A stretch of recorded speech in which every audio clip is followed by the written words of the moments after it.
udah. Assalamualaikum warahmatullahi wabarakatuh.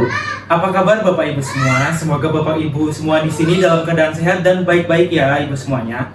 Pertama-tama marilah kita ucapkan puji syukur kehadirat Tuhan Yang Maha Esa, karena di sore hari ini kita masih diberi kesempatan untuk berkumpul dan belajar bersama-sama dalam acara penyuluhan kali ini.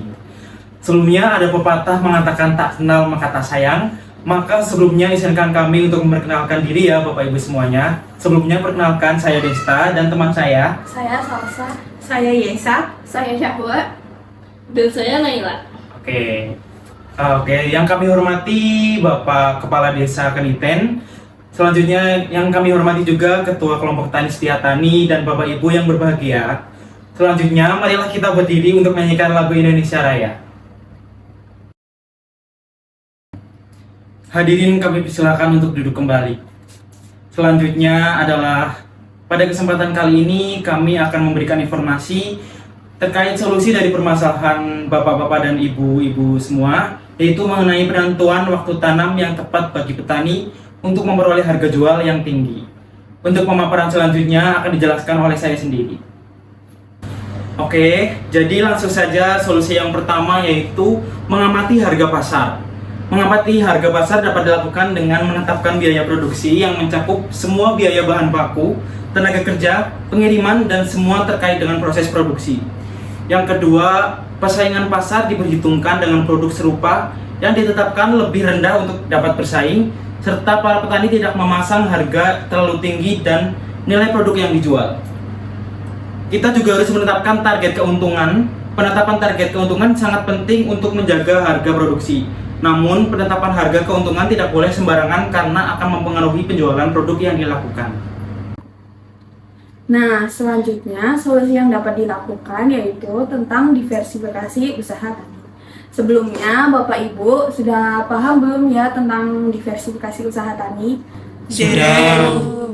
Diversifikasi usaha tani merupakan usaha yang dapat dilakukan para petani untuk dapat menanam berbagai macam tanaman. Jadi Bapak Ibu itu bisa menanam berbagai macam tanaman dalam masa waktu sekali tanam, sehingga pada saat sudah mulai panen, ketika ada satu tanaman yang gagal berproduksi, maka tidak bergantung pada satu jenis tanaman tersebut. Yang ketiga yaitu ada waktu tanam. Waktu tanam terdiri dari 3 musim, yaitu musim hujan, musim pancaroba, dan musim kemarau.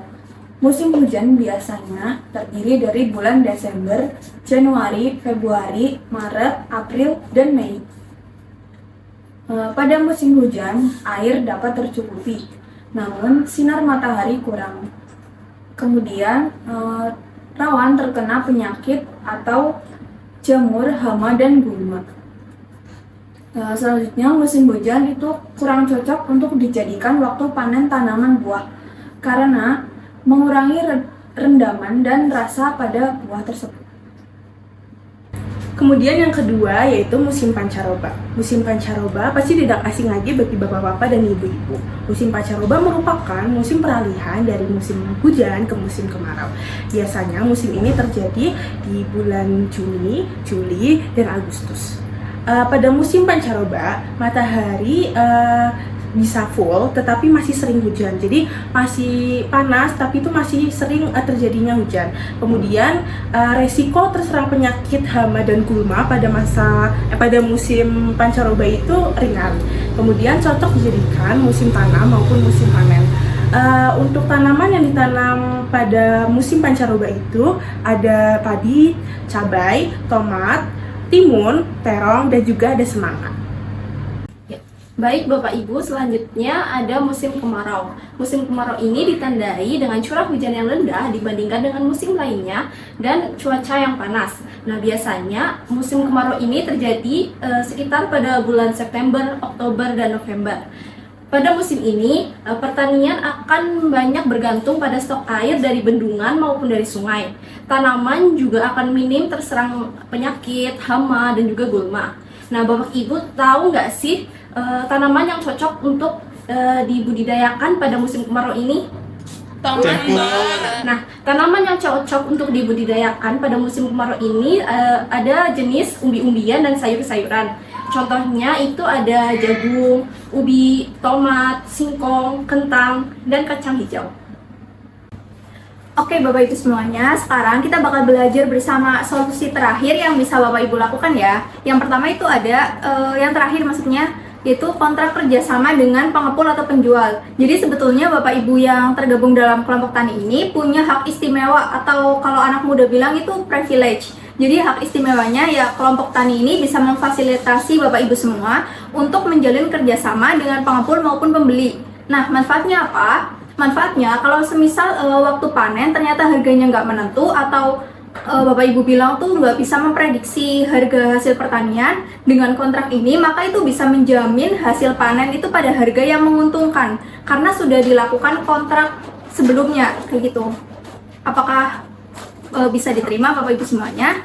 Atau ada yang ingin Bapak Ibu semua tanyakan?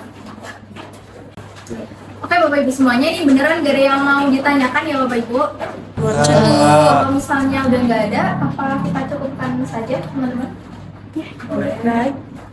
Oke, baik Bapak Ibu semuanya. Sebelumnya kami mau mengucapkan terima kasih atas kesediaan Bapak Ibu semuanya untuk hadir pada acara ini. Mohon maaf apabila ada kata-kata atau perilaku yang kurang berkenan di hati Bapak Ibu semuanya. Kami ucapkan terima kasih. Wassalamualaikum warahmatullahi wabarakatuh.